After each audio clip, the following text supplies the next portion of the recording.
Mr. Valcorta is the first El Pasoan ever to receive this recognition by the people. Please help me welcome Mr. Salvador Valcorta.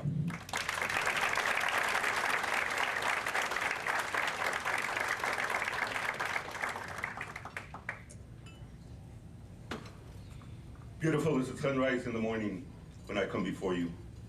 For you are the love of my life. Usted es la luz de mi vida, así como el sol es la luz del dulce amanecer. You are my everything, for without you, I could not go on. You're the embrace, you're the kiss, you're the blessing that I seek. Usted es mi todo, o sin usted no supiera qué hacer. Usted es el tierno abrazo, usted es el noble beso, usted es la bendición que yo busco. Bonito es el amanecer en la mañana cuando me presento ante usted. For you bring hope and faith to my life, and I love you. Usted es el calor de mi alma, así como el sol es el calor de la vida. Beautiful is the sunrise in the morning when I come before you. For you bring warmth to my soul, just as the sun brings warmth to my being. Usted es el lindo amanecer de mi existencia, que da esperanza y fe a mi vida. Bonito es el amanecer en la mañana cuando me presento ante usted, y por eso le amo. Greetings, and thank you for inviting me here today. The poem that you just heard is a poem that is dedicated to my mother and to the other women that founded the organization that I lead today. An organization founded 42 years ago by mostly poor moms, single mothers, mothers who wanted their children to not follow the road that our fathers had followed, that our uncles had followed, that our older brothers and sisters had followed. A road of gangs, a road of violence, a road of drugs, a road of prison, a road of death. Today, we dedicate our lives to attempt to stop that continuous following of those roads.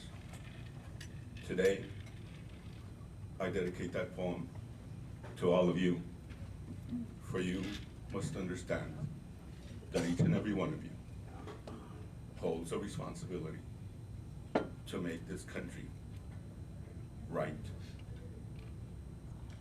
Let me correct that. To make this country a good place to live, because the last thing that we want is for this country to continue to be to the right, okay? Nosotros, whenever we speak to individuals such as yourselves, we must speak very frankly, and we must speak very openly. We must speak about what is going on in America today. You know, we hear a lot of talk about healthcare reform. We hear a lot of talk about education reform. We hear a lot of talk about economic reform, and we hear a lot of talk about immigration reform. We have town hall meetings after town hall meetings of people that are out there spewing lies. People that are out there that are downright mean. People that are out there making it very clear that racism and bigotry are still alive and well in America today. And let me say that when we talk about racism and bigotry, we're not just talking about white America. Racism and bigotry are alive and well in all the colors of America. Many of the people today that are standing up and are angry are not angry about health care reform. They're not angry about education reform. They're not angry about immigration reform. They are downright angry that we have a gentleman that is black and is president of this country. And it is up to people like you and people like us to end that. To end that, because that is not right. You know, I tell people that whether we like it or not, racism has been around for a long, long time. I was telling Dan that the Brigadier General was asking me about Juarez and the violence in Juarez. And I'm telling the General that I really haven't been to Juarez since 9/11.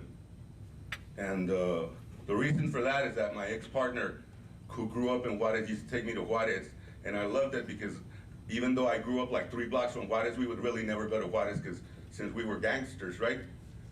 Our mothers would always say, don't you dare go to Juarez because they'll really get you over there, right? And she would talk something about like, they'll get you and they'll place the chicharra on you. We didn't know what the chicharra was, you know? But we were deathly afraid of the chicharra, right? Chicharra's a cattle prod. Pero I was telling him that I hadn't been to Juarez since 9/11, because after 9/11 I went like 3 times, and I was held at the bridge like for 45 minutes. I guess my record of being one of the most prominent leftist militant radical leaders in El Paso was showing there, and I said, I'm not gonna take the chance anymore, you know, I'm not gonna go down there. You know, you need to understand that I've gone from being most probably the most recognized leftist militant radical leader in El Paso to being the biggest sellout in El Paso. And the reason for that is 5 years ago, I decided to hook up with a group in El Paso called the Paso del Norte Group, which is a group of white Republican rich folk. And the reason I did that is because, you know, around this country, we've been pushing a new color for social justice. We've been pushing a new color for community development. We've been pushing a new color for economic development. And the color is in brown, and the color is in white, and the color is in yellow, and the color is in red. The color is green. If we don't have the green, we're not gonna be able to accomplish the different things that we need to do. So therefore, you know, I decided that I was gonna get together with folk that could help me revitalize the poorest barrio in El Paso. And because of that, the frozen activists, right? And you met a lot of frozen activists, right? These are the guys that used to be older than me when I started at 13. They're still older than me. 70 years old, 65 years old, 60 years old. And they're still doing the same things that they were doing in the late 60s, early 70s. And that is pointing fingers. Pointing fingers. Everybody's to blame but ourselves. Everybody's to blame but ourselves. You know, I guess the biggest person that I disappointed in my life when I became a social activist, a leftist militant social activist at 13, and I used to be called a child activist in South El Paso. So I was 4'11", 98 pounds, wore a brown beret, and swore that the real devil in America was white and had blue eyes. Malcolm X, right? No. My grandfather was totally disappointed. Totally. My grandfather was the old breed of Mexican Americans that come here in 1913. My dad had died, so he became the father figure. And my granddad was a Chicano archibunker, chinga, you know? My grandfather was, you know, America, you love it or leave it. See?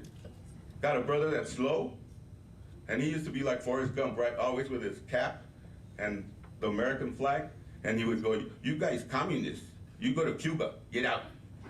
So, but you know, my granddad also taught me something very important. And he said, son, when you point a finger, always remember that there's 3 fingers pointing back at you. So you have 3 times the responsibility to correct whatever is wrong. I ask all of you to help us correct what is going on in America today. You know, having been a leader for National Council of La Raza, traveled around this country, traveled in Puerto Rico, traveled in Mexico. And we have to explain to people that, first of all, there was almost like a big challenge with the African American community. Because the black brothers from NAACP would sit with us in NCLR in Washington, D.C., and they'd fight us and they'd say, you are not the largest minority. We are the largest minority. And there came a time when we had to say, you know what, it doesn't matter. It really doesn't matter. Because you know, as we proceed on emerging to be the majority of this country, it's not going to do us any good if we continue to be the last to go into school and the first to drop out of school. It's not going to do us any good if we continue to be the highest percentage workforce in America, but the lowest paid workforce in America. It's not going to do us any good if we continue the trend of graduating into prison. 1 out of 5 working age Mexican-American males is in prison today. And do we recognize that we have a problem in our community? That we have a criminal element in our community? Yes, we do. We recognize that. But by no means do we have a 20% criminal element in our community. We become just the same as Black America in that what we don't have is money to hire lawyers to keep us out of prison. See, there's people in New York, there's people in Florida, there's people in Main Street, USA, that steal $50 million. They get a pat in the hand. They're told that poor you, you're gonna have to spend a year in prison and 2 years of house arrest, okay? Yet our people are caught with a little bit of heroin and they're sent to prison for 10 years. In California, they're sent to prison for life if they've got 3 strikes. Texas is not very far behind. We talk about education reform and healthcare reform. In Texas,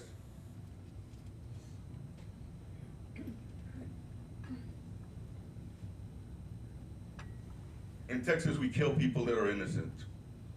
And then we don't take the responsibility for having done that.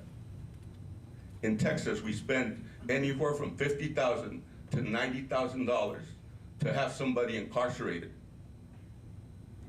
$50,000 to $90,000. Yet we only spent $6,000 to educate a child. Something's wrong with that picture. Something's very wrong with that picture.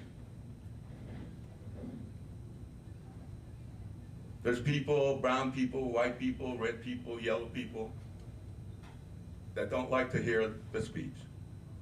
Sometimes I just look out into the audience and I can see it in the body language of people going like, that's not true. That is absolutely not true. Si el corazón hablara, ¿cuántos de nosotros, how many of us would sit and listen to the sorrow, the hurt, the anguish, the pain, the palpitation that quickens as it goes insane? ¿Cuántos de nosotros escucháramos al corazón gritar un grito de angustia que asusta hasta sí mismo? Un grito de guerra que corre y palpita, que se llena de emoción, que transmite la pasión, que se sale para afuera. Un grito de guerra that leaps and reaps your own heart. Y no puedes llorar, porque no puedes negar la injusticia, el deshonor, el desrespeto a nuestra gente. And a fountain of life calls for war, a chore most of us would rather put aside. The injustice, the inequality, the dishonor, the death that we must face. Si el corazón hablara, how many of us would sit and listen to an angry heart? Today, in America, we have 50 million people. 50 million people without health insurance. We have 50 million individuals that are actually dying because of lack of insurance, because of lack of health care access. Yet, we have people in town hall meetings standing up and saying, healthcare reform is socialized medicine. Healthcare reform is socialism. Healthcare reform has a panel of death. Healthcare reform is going to pay for abortions. Healthcare reform is going to pay for those illegal aliens. As if our brothers and sisters were some type of monsters from space. As if we cannot deny that very conveniently, we open our doors when we need workforce, and we close our doors when we don't.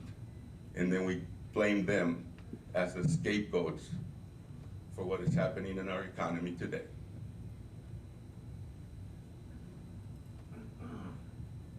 You know, no matter what color you are,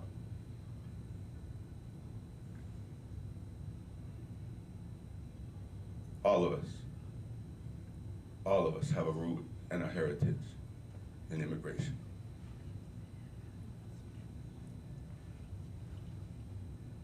You know,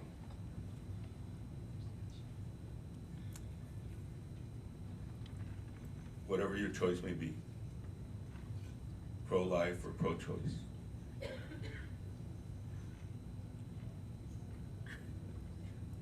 it's a blatant lie when people say that the president has a secret little passage in his healthcare reform that supports abortion. You get holy roller Bible right-wingers that stand up and say, I believe in life. That is wonderful. Then you should want those 50 million lives that don't have insurance to get insurance. Then you should not even be talking about the 20 million undocumented that are out there.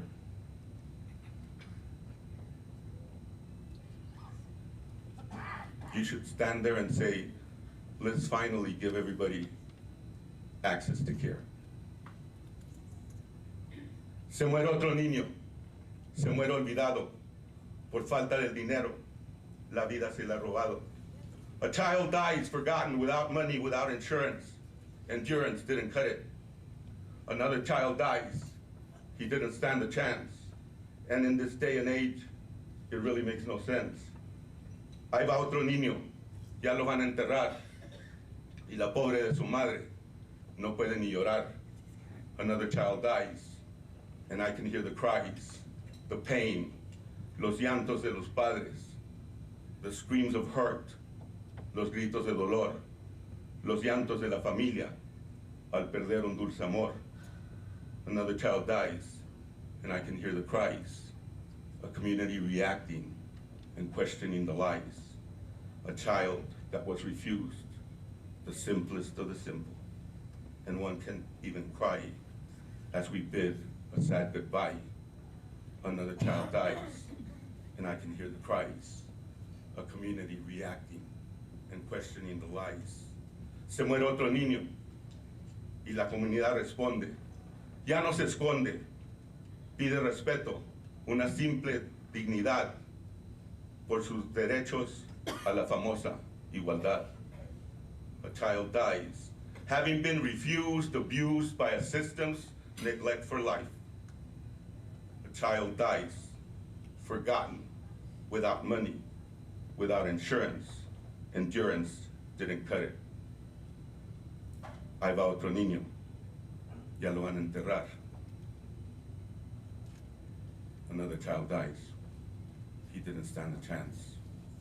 In this day and age, it really makes no sense. All of us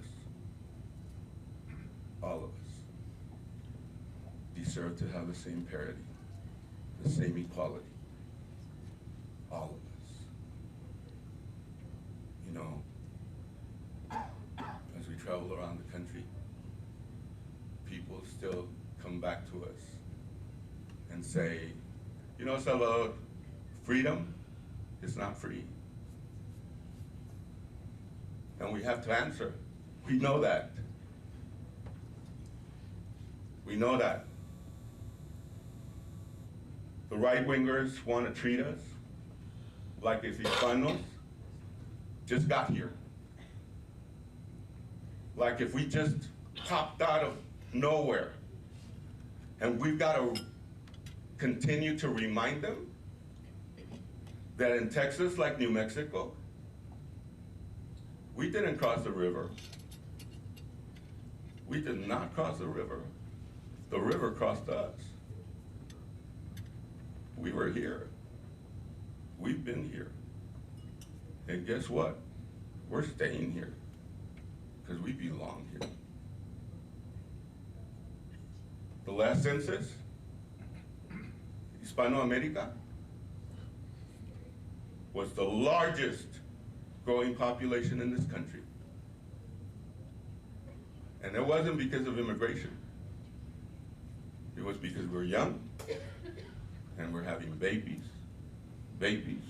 and more babies.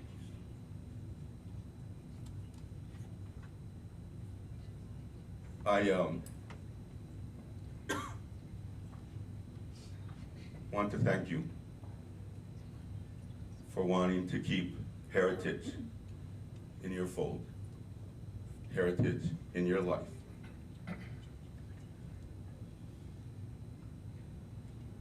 And for those of you that think that freedom isn't free, let me remind you that since the first war, the very first war for the independence of this country, you will find Hispanic names fighting for the independence of this country. We have been the first and foremost, percentage-wise, to go and fight for this country. You'll see it in World War I, you'll see it in World War II, you'll see it in Korea, you'll see it in Vietnam, you'll see it in the Gulf War, and you'll see it today. We have shed our blood all over this world to maintain the freedom of this country. It's time for us to stand up and say, we want to have the rights that belong to us. Because I don't know about you, but I want my children and my grandchildren and the children that come after to one day be able to stand up and recite the last 6 words of the Pledge of Allegiance and to really be able to live them with liberty and justice for all. If you listen carefully, very carefully, you will hear the wind. It is whispering the most beautiful song of joy. And as it touches your face, you feel a trace of happiness long gone. If you listen carefully, very carefully, you will hear the wind. It is whispering the most beautiful song of hope and faith. And as it passes before you, you see it take you to a new and better tomorrow. If you listen carefully, you will hear the wind. It is whispering the most beautiful song of love. And as it swirls and whirls around you, you feel it touch your heart. If you listen carefully, you will hear the wind. It is whispering the most beautiful song of peace, of love, of hope, and faith. It's a song that's dedicated to all of you as you continue to help us in making America a proud America, a free America, an equal America.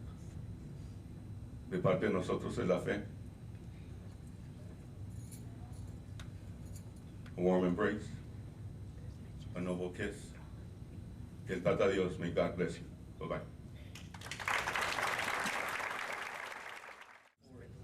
Thank you so very much. And real carefully, I go down your head there. Of course, we have a little two trinkets I want to give you. First off, a little picture here to remember the visit up here. Thank you. And of course, we have a big mug shot here.